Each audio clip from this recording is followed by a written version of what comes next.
Welcome to the Ben and Lauren Show. Here we are, episode 37? Ish. I'd have to check. I don't remember. So I was watching some of the older shows and we used to have theme music. And I kind of miss not having theme music. Well, we were being a little more exciting with some of our earlier shows. Well, we did them over at the counter and we were...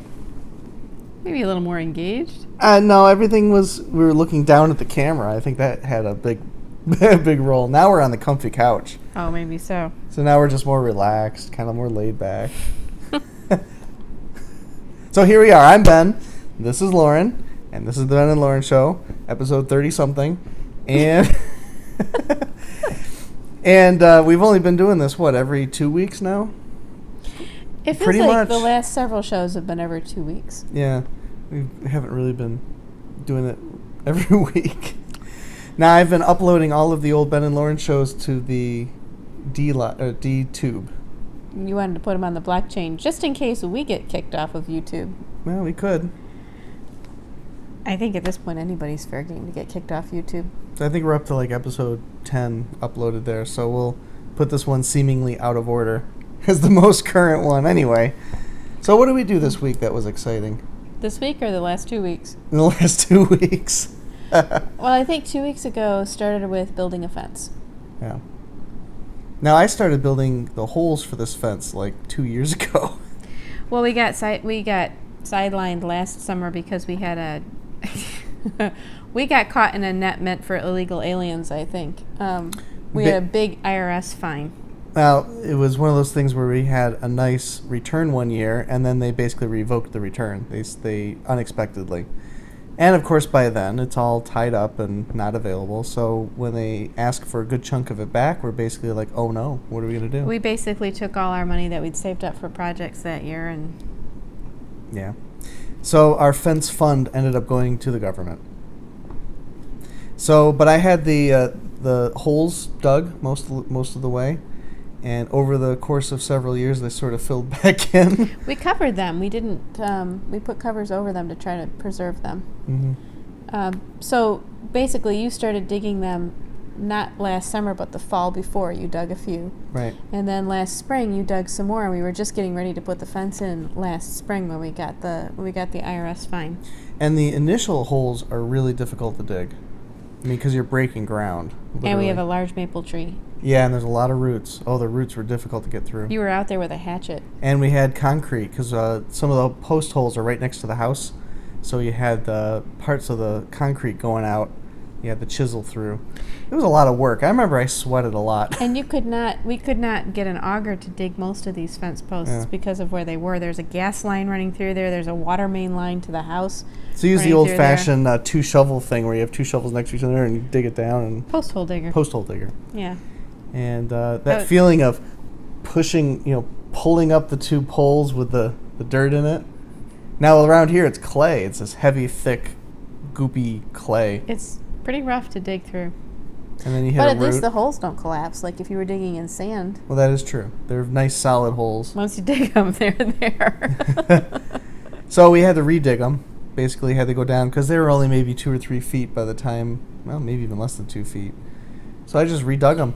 And yeah, around here, you have to dig the holes a minimum of about 42 inches. 48 is ideal because 4 feet deep gets you way below the frost line, so you don't have the fence posts heave up and down a lot. Well, ours is about 4 feet deep.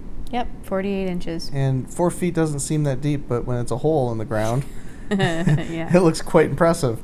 Yep. I mean, if you're standing there, it's going to basically go up to your waist, right? Most people? More than that. More than your waist. I'm 5'5", so it's going to go up to... Anyway, digging pretty deep holes.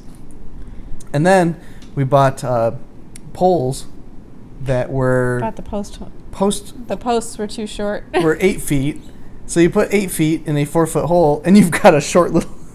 I don't know what we were thinking. So we got 10-foot posts. Right. So that we'd have 6 feet remaining. So there's a story. Mistake. So there's a story behind that too. We bought our post holes at the lumber yard, so to speak. We bought the post holes at the lumber yard. The post. What do you call them? The fence posts. Yeah. Can I have a hole, please? So we got our fence posts, the lumber yard, and we had to rent a truck because we don't have a vehicle to carry this kind of stuff. So we go there, and this whole procedure where you have to get your checklist, your inventory, and they give you the receipt or whatever. Not receipt, the inventory. They gave you like a pull list, didn't they? Like a pull list. Yeah. So I asked the guy, how do I rent a car here? How do I rent a truck? So he gave us instructions how to rent the car. So we go over to the front, rent the car, and I've got my paper. So I go out to my rental car and rental truck, and I drive around back, and I show the guy the piece of paper, and he lets us into the lumber yard, and I load it all up. And then I show him the piece of paper, and he goes, all right, looks good. See you later. And he shoos me off. I'm like, well, wait. There's a very important step that was There's missing. a step that I missed here. How do I pay for this stuff? So the part I missed is that before you get into your rental truck and go into the back, you're supposed to go through checkout and pay for the material. So I was in that awkward position of, I better go back in there and pay for the lumber that... It was quite a procedure for us to get the wood, too, because basically the parts for our fence were scattered all over the lumberyard. Mm-hmm. We had the slats in one place, and then the treated lumber for the posts was at the complete opposite end of this giant lumberyard. And we loaded up too many slats. It was 107 slats? Something like that, but we figured on a much smaller gap than what we ended up. So we were figuring more fence slats. I think we're only going to use maybe 50 or 60 slats. Oh, good. We can take back the other ones. So we're going to take the rest back. We were going to do it tomorrow, but probably have to do it Monday. Oh yeah, because tomorrow we're gonna go to Greenfield Village for my sister's birthday. That'll be fun. Which was a surprise. So we had our whole day planned out for tomorrow, and then we said, "Yep, we're gonna scrap that and do something different." So we got a whole bunch of stuff to return, and we have our 8-foot posts, not post holes, 8-foot posts to return. Hopefully we can fit them in Hopefully we can get the 8-foot posts in the car. I don't know if we're going to be able to get all that in the car. We'll see. We'll see what we can do. But we got to get it back before the 30 days or else yeah, we really need to do it this week because it's been 2 weeks and... We'll go fast. Yeah. So that was a big event, and my brother-in-law helped build the actual fence itself. Well, let's not kid ourselves. He built the fence. I dug the holes. And I supervised. I watched and learned. You supervised? Okay, I didn't supervise. He supervised me. I sat there and basically just watched in awe. Yeah, he just came in and started whipping things out and putting it together. And well, he's fast. We only did one side of the fence though, so one side of our house is now closed off to Ben's parents next door, and then the other side we're gonna do. I'm building the gate. Yeah, you've got it almost done. Gate's about halfway done. So all we have to do is finish the gate, and we'll have one side of our house with the fence completed. Yep. It's going slow. Well, there's 2 reasons it's gone slow. For one thing, it's gotten really hot for us. It's been 90s, and then for around here, if it's 90, it's 90% humidity. So it's pretty hot. Yeah. And then you've been working in the mornings, so by the time you have a chance to do the fence. And in the evenings too. Yeah, you've been working in the evening too, so really you've had very little time to work on it.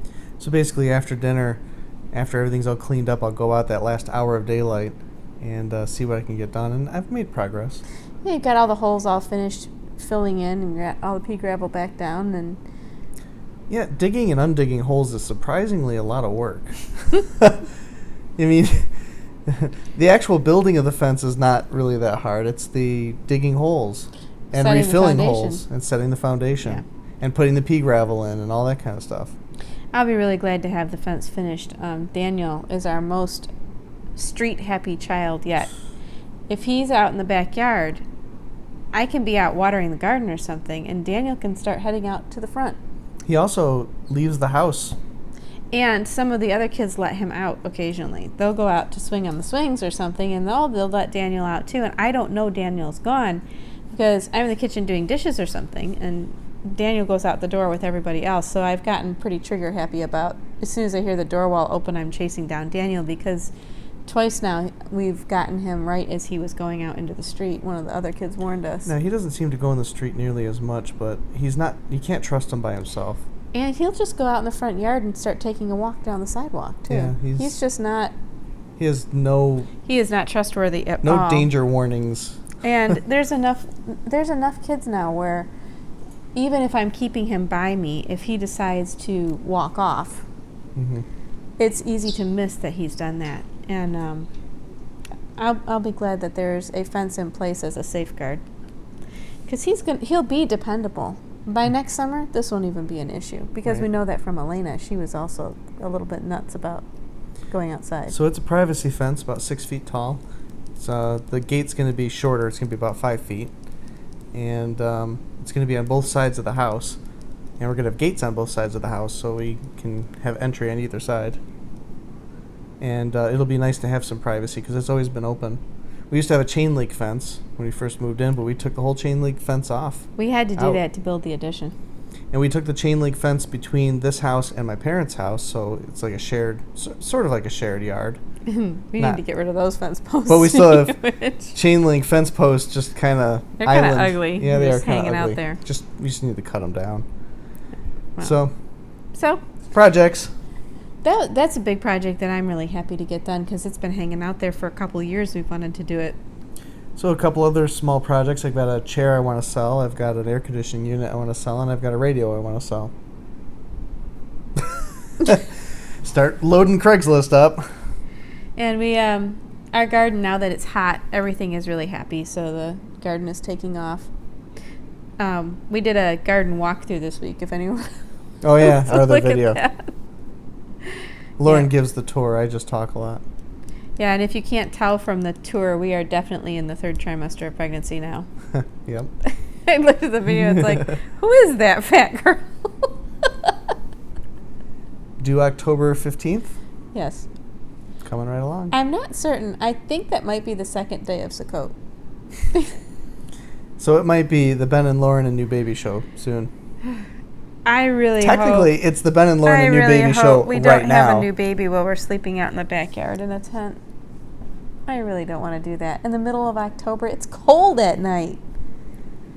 And it's not comfortable. I really, Pillows? really hope. Pillows? Either the baby's Romantic early. music? Heaters? Well, we can have the baby inside, and we're not having the baby outside. Neighbors wondering what's going on? Yeah, we're not going to do that outside. We live in suburbia, so our neighbors are like... It's not even really all that safe to do that outside in October. No. Not a good idea. I don't know what we're going to do. Figure something out. But we're not going anywhere for Sukkot this year. Well, and our babies range anywhere from 2 weeks early to almost 2 weeks late. So I really have no clue. We when happen to this know baby's there's coming. going to be a lot of people celebrating. Well, on Sukkot, but we don't know when the baby's going to be born. One of those days. The baby could be born anywhere from September 30th to October 28th. Maybe September 30th would be a good day. For And baby due to come dates out. are not eviction dates.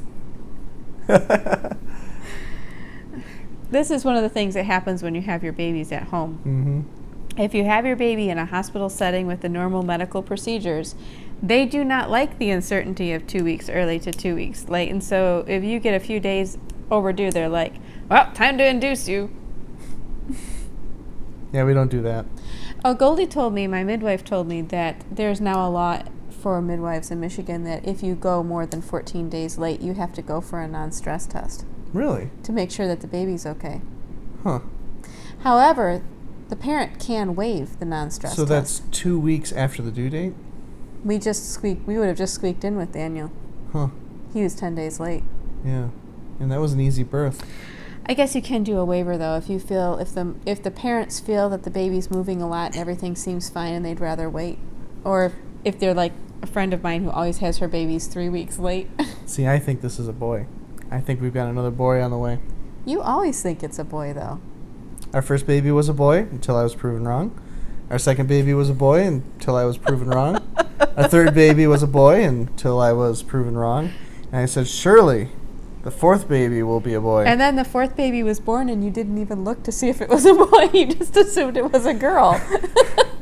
I didn't assume anything. I just assumed it was a baby. And then we had a gender reveal together. We had a gender reveal with the actual baby present. I don't know how I missed it. The midwife didn't miss it. She just figured you'd seen. I think maybe I was just so shocked. I was paying closer attention to my wife at the time. I think that's what it was. No, I think you were just shell-shocked because he was born so fast. Yeah, he was born fast. I normally have something like between 20 and 23-hour labors, and Daniel was born in an hour and a half. I was bracing myself for an all-nighter. I really was. I was bracing myself for an all-nighter, and next thing you know, nope. The midwife saying, "You better get in here. You're gonna miss the baby being born." Oh yeah, I was doing the routine. I was getting the ice ready. Yeah, most people get hot water ready. No, I was getting the ice ready for your forehead because you were saying you were hot, and I was gonna get the pool blown up and all this kind of stuff. It's like, no pool. We don't have time for that kind of stuff. No, we're just here you go. Here's your baby. Well, so he basically was born so fast that normally, because my labors go so long, people start sort of turning up over the course of the day. My sister will be here. My mom will come. My mom was there. She just barely got there in time. Midwife was barely there in time. Midwife was barely there in time because she wasn't expecting anything that fast either. So Ben basically grabbed Daniel, scooped him up, wrapped him in a towel, and put him on top of me. And then it was about 10 minutes later. Nobody had said anything. It was 10 minutes. It was a good 10 minutes. It was a while. He'd already all pinked up. I was thinking about nursing him. I mean, it was not. Daniel was already crying. It was not a minute. It was a while. And I remember you looked at me and said, "Do we know if this is a boy or a girl?" Yeah, well, I was holding him, and normally I call my babies by name, and all of a sudden I realized nobody had said anything, so I just assumed it was a girl. But then I realized that maybe I better check and see if anyone had seen if this was a boy or a girl, and Ben's like, "Well, I didn't look." So, yeah, we got to find out together. I was so shocked. And I got my boy. And I got another boy coming. It's like, that's not a girl.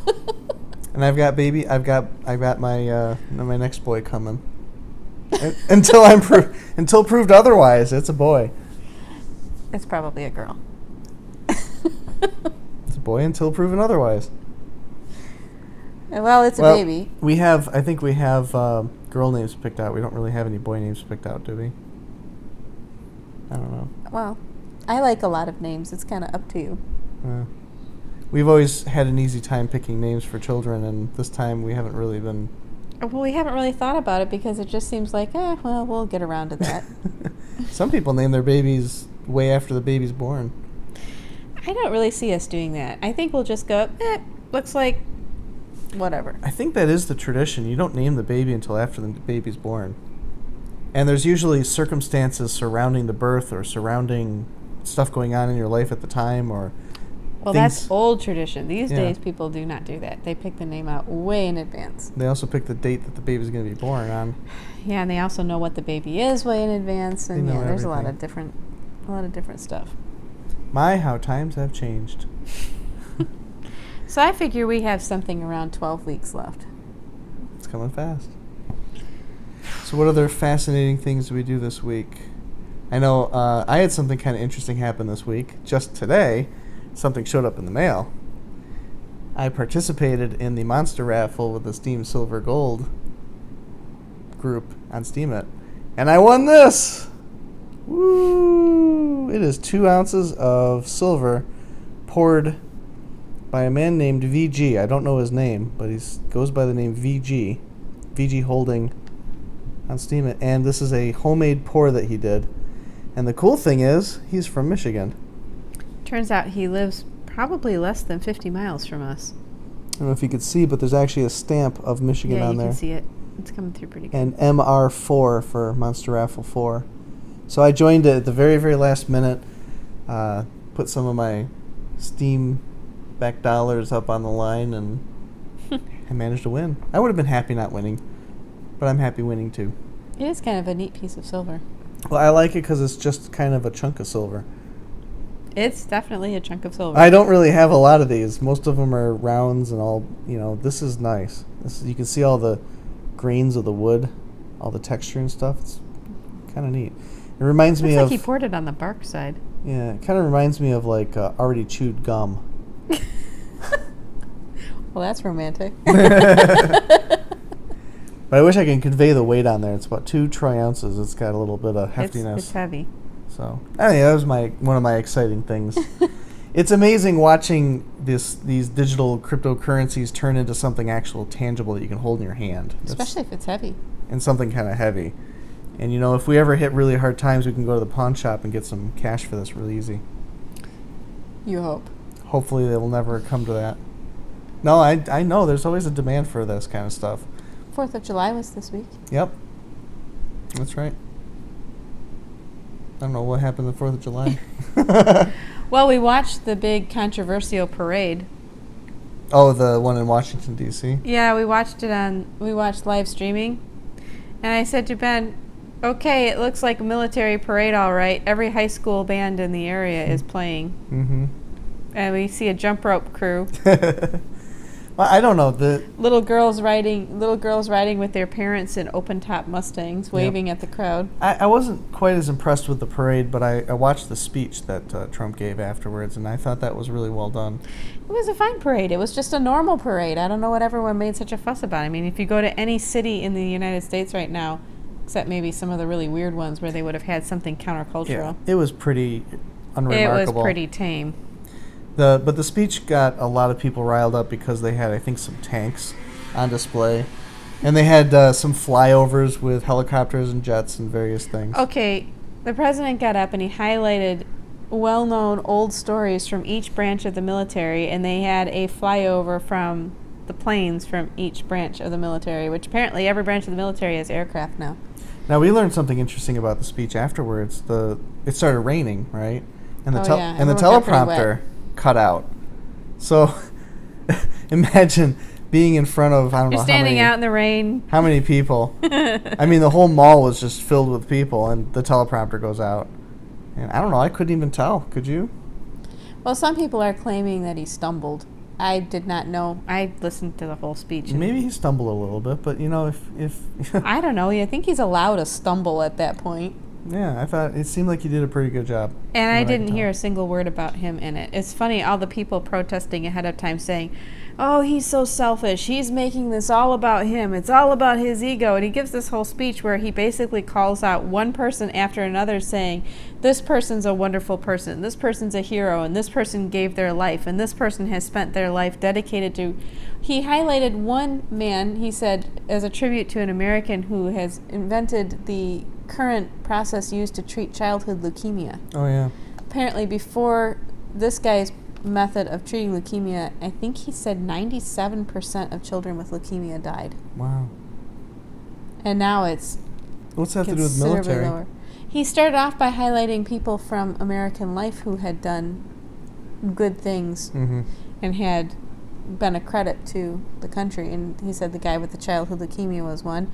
One person he highlighted was a nun who has run some kind of a special program. And I can't even remember now what it was, but what she was known for was on 9/11 that she ran toward the buildings and she spent time treating people who'd been injured. I mean, come on. Stories like that. This is the kind of stuff that... I got the impression that Trump felt that he was part of something bigger than him. I mean, I know he's the president and he's got an ego, but I got the impression when he's standing there, he's looking at all the people, looking at all the military men, and the planes flying overhead. It's just, you get the impression that he feels like he's taking part in something way bigger than him. I did not see any self-backslapping going on there. No, not at all. So, that was interesting. We watched it just because we're like, well, we're going to hear commentary about this. Let's see what we actually see. Well, it's evidence that the military force of the United States is far more powerful than any of the other branches of the U.S. government. But because the military... Is the military a branch of government? No. I said other. But because the military has an authority structure in place, it is really not able to do anything against itself. There's an entire authority structure that's built within the military where you have chain of command all the way from the president, who is the commander-in-chief. I guess there could be a rebellion against the commander-in-chief, but honestly, for that to happen, there'd have to be a lot of pieces fall into place. Yeah. Anyway, we watched... Well, we also learned something interesting about Mike Pence. Remember, we heard that he was going to... That was quite peculiar.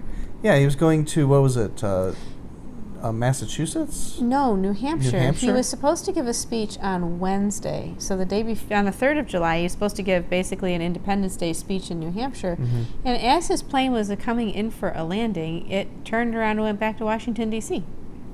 And the speech was canceled. Just got canceled. And when the president was asked about it Friday morning, he said, "Oh yeah, you'll find out all about that in about 2 weeks." It was a very, very interesting situation, he says. A very interesting problem, he said. And he said it was in New Hampshire. There was some problem there. And he said, not on our end. It wasn't a problem we had. It was their problem. And you'll find out about it in about 2 weeks. And he said he can't talk about it. And I can't talk about it any more than that. So now I'm very curious. We have our theory. We have our theory. There's lots of... Well, our theory was an assassination attempt. That's our theory. The 2 weeks is mysterious. Well, 2 weeks means that they probably found the person who was going to attempt it. Did they find him and they have to indict him and arraign him and everything before they announce that they got him? It's quite possible, or maybe they're still looking for other people. That's our theory. We don't really know for sure. I guess we'll find out in 2 weeks. It is very interesting, very odd. Well, also interesting that when Donald Trump was giving his speech in front of the Washington Monument, was it not? I'm sorry, it was the Lincoln Memorial. He was behind bulletproof glass. Bulletproof glass completely all around him. Yeah, it was like a cage almost. It's almost like they were expecting something. And armed guards all over the place. I guess someone did try something. Someone tried burning a flag in front of the White House. Yeah. Yeah, a big old giant ex-Marine charged into the middle with these bunch of little commies burning the flag, and he put it out with his bare hands and started telling them off. I don't know. I saw a picture of the guy. I would have been scared if he ran into the middle of a group I was in. That takes some serious guts. Yes and no. It takes some serious stupidity to go to a place like that at a time like that and try to burn where a you've flag. got military members everywhere. And the guy, seriously, who charged into there, he's huge. He was a big dude. Big black dude. Yeah, don't mess with him. Wearing a MAGA hat. Wearing a big MAGA shirt. And a MAGA shirt. Yeah. He was like all in red. It's like, well. That was the end of that. That was the end of that. So we enjoy watching politics from afar. Well, you know what it is? We're home most of the time. And so what we do is we listen to things and we watch things and we try to pay attention to what's going on. And for us, it's not quite a popcorn activity, but it's pretty close because we can't have any effect on what's going to happen. Not really. Not directly, anyway. Well, so, all the millions of people who watch the Ben and Lauren show get to hear the stories that we report on them. Anyway, millions of people. So, what else did we do this week that was interesting? Well, I guess burning the flag would lead right into the Torah portion. Believe it or not. So, this week's Torah portion is about Korah's rebellion. It sounds a lot like flag burning. Well, we were talking about how all rebellions really have a very similar structure. Well, there's a difference between just outright rebellion and fighting tyranny. What our founding fathers did was fought tyranny. But what we're seeing today is manufactured tyranny. And, let's fight against that. What we're seeing today is rebellion against authority. Yeah. Which is different than rebellion against tyranny. Right. Rebellion against tyranny. Now, technically, rebellion against tyranny is also rebellion against authority. It's authority that has abused its position. Right. But, everyone works on the position that any authority has abused its position because authority shouldn't exist. Well, that's what some people say, but but with the rebellion of Korah, we started to think about how it's similar to the rebellion of Lucifer in heaven, and it's the rebellion of Adam and Eve.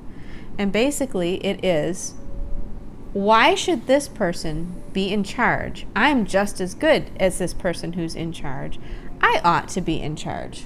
Well, just like Satan came along, or the serpent came along and said, Eve, you could be like God, knowing good and evil for yourself. Right. You could be wise. But Lucifer was just telling her the same thing that had brought him down. It sounds like he said he should be on the throne. He should take the Father's throne.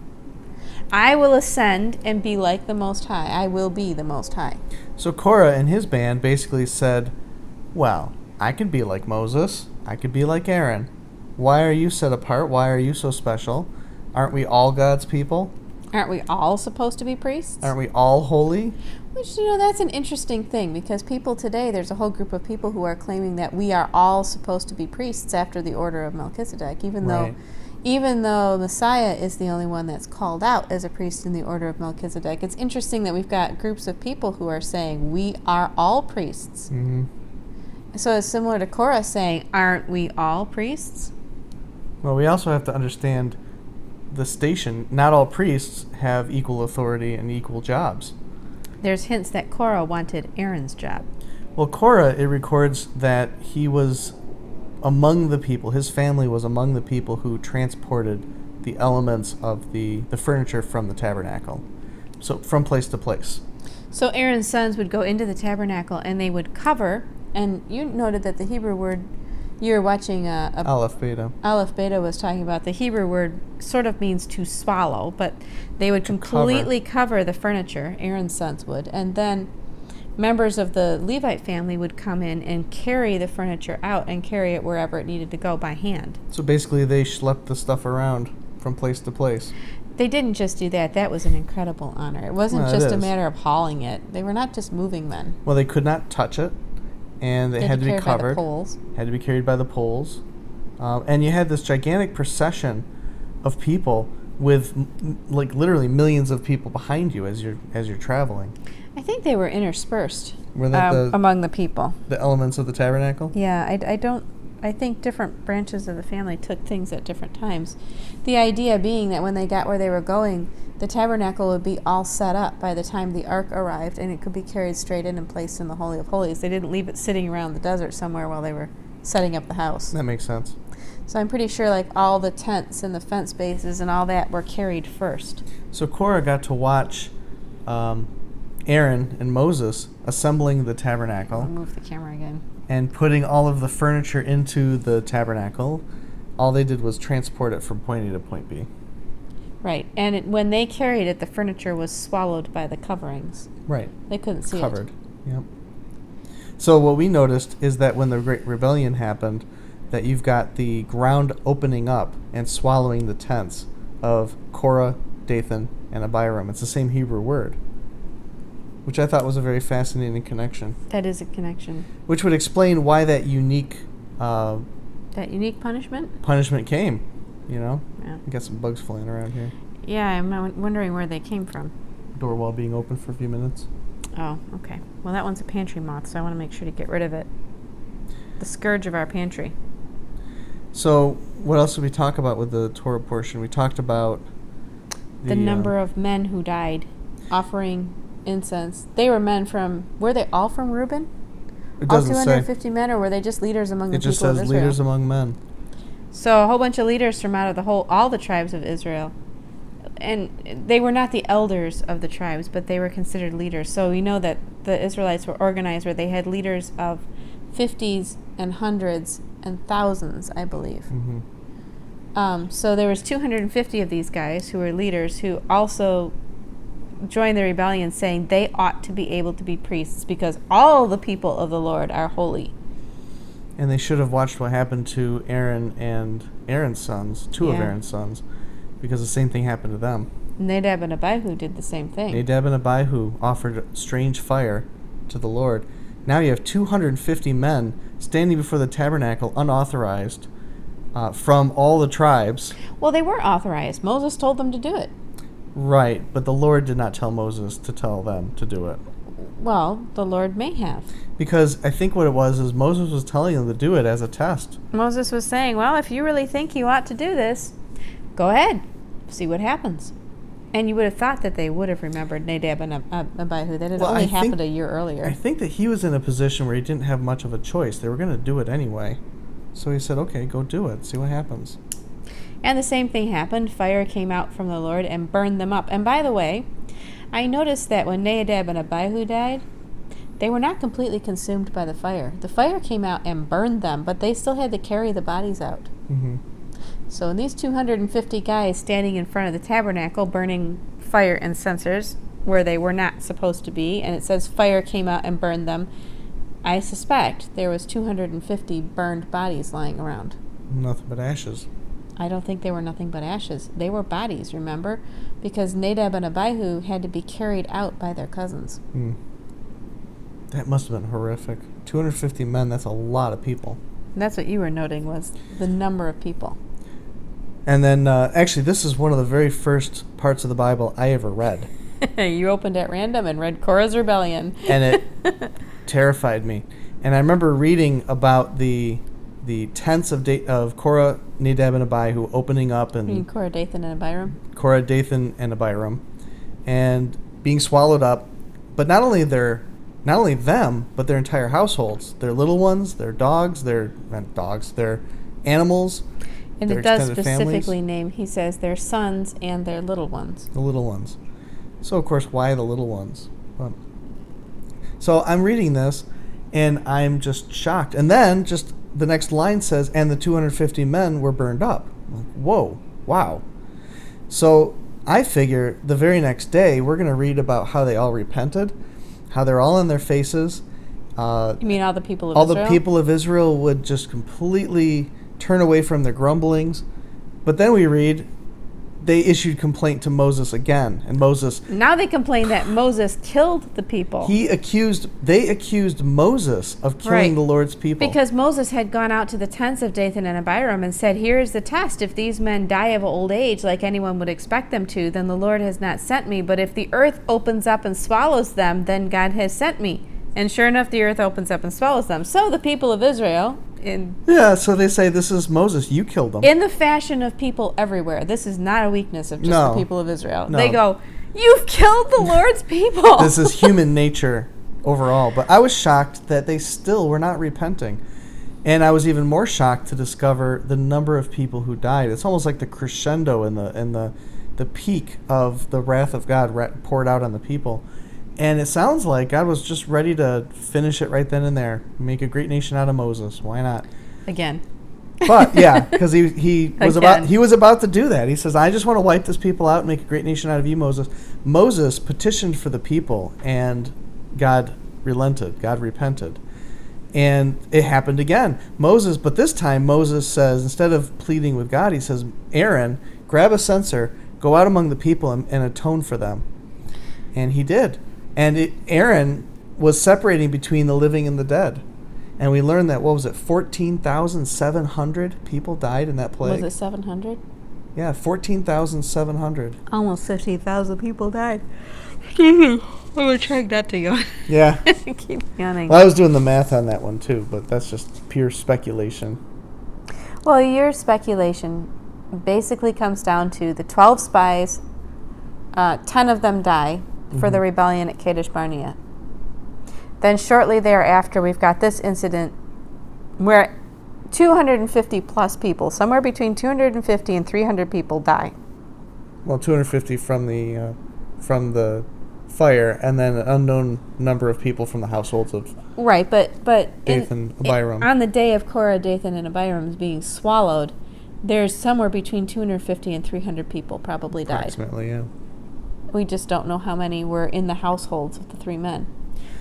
So what I noticed is that if it was 300 initially, then the following day it was amplified, not times 7, but times 7 times 7. It was 7 times 7. Because if you take 300 times 7 and then multiply 2,100 by 7, you get 14,700. And we read in Deuteronomy that if you continue on the same path, that it'll be multiplied by 7. And if you continue along that path, it'll be multiplied by 7. Meaning that if you defy the Lord and he punishes you and you still don't repent, then he's going to multiply what happens to get the attention of the people. And then by 7 again. So I thought that was an interesting connection between what God said and what God did. You know, it wasn't just an arbitrary number.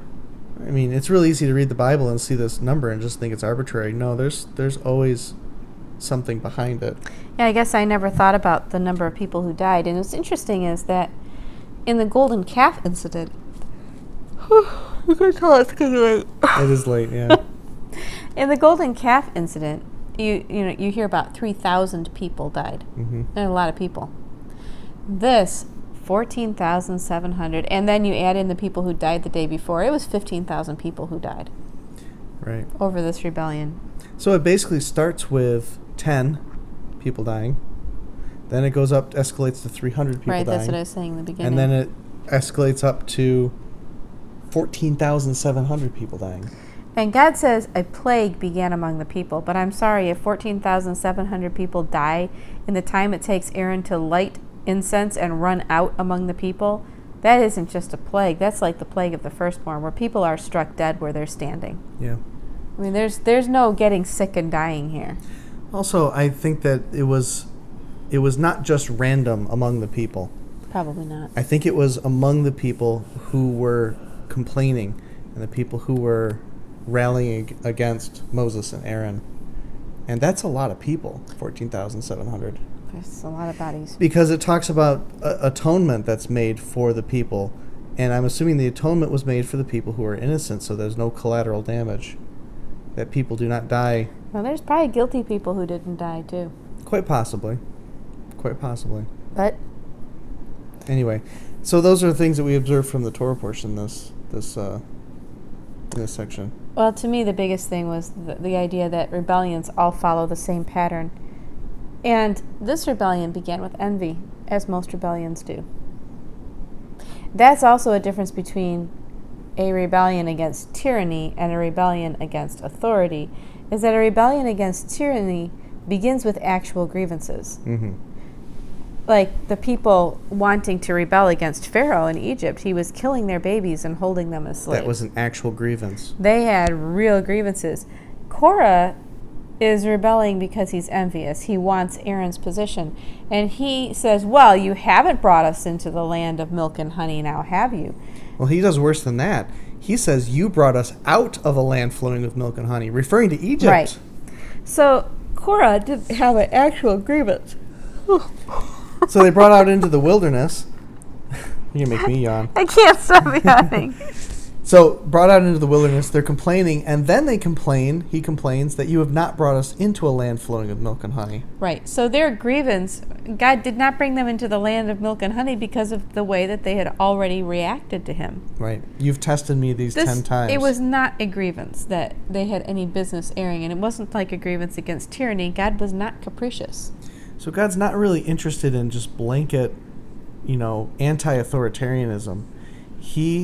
There's a difference between just pure authority and tyranny.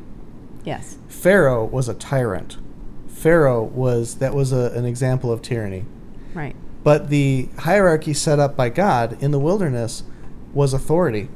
And it was for their own good. It was for their own safety. We saw what happened to the sons of Aaron when they did not follow the protocol. Yeah. And we saw what happened to the 250 men standing in front of the tabernacle who were taking it upon themselves. Yelling at Moses, though, and saying, you have killed the Lord's people. Moses did not open that ground and swallow everybody up. No. God did it. Yeah. So there was a couple things going on. Envy began this rebellion, and the rebellion was actually against God. It was. Not against Moses. It was really not against Moses. They kept accusing Moses and Aaron as if somehow they were the ones responsible for everything. But they were not paying attention to God. But we were reminded of things that we're hearing every day right now. You've got people, and Ben pointed out that, okay, Hillary Clinton loses an election. A year later, a whole group of people are standing outside screaming in anger at the sky. Why are they screaming at the sky? Well, who are they angry with? They're not angry with the Russians. They're not angry with other voters, which they claim they are, but they're not really. They scream at the sky. They're angry with God because the person they wanted to win didn't win. And we're seeing that everywhere. And they're also very envious. You hear them talk about the 1%, how unfair it is. We are seeing an explosion of envy leading to murmuring and complaining and an outright rebellion against authority. In this case, the authority of the rule of law. But really what it is it's rebellion against God. Right. It's not to say that our government is God or that our government is perfect, No. but the things that people are rebelling against, they're rebelling against whether they're born a woman And they're rebelling against it and saying, no, I ought to be a man. And God assigned the gender. God assigned that. And then they get mad at their parents Saying, and the no, doctors. God, you're wrong. They get mad at their parents and the doctors who were in the delivery room when they were born, saying they were assigned the gender of man or woman. And they're angry with their parents for assigning them the wrong gender. It's like, God made you. Who are you really angry at? God assigned the gender, not the doctor. And he assigned it the moment that child was conceived. Right. The gender of this baby has already been assigned by God. The gender of this baby was assigned from the moment of this child's existence. Exactly. So what's interesting is that we are seeing Korah's rebellion happen around us, and you're seeing it in all kinds of ways that people are angry with the way God has set things up. They rail about the patriarchy because men have always had too much authority. Which is the authority structure that has existed for millennium.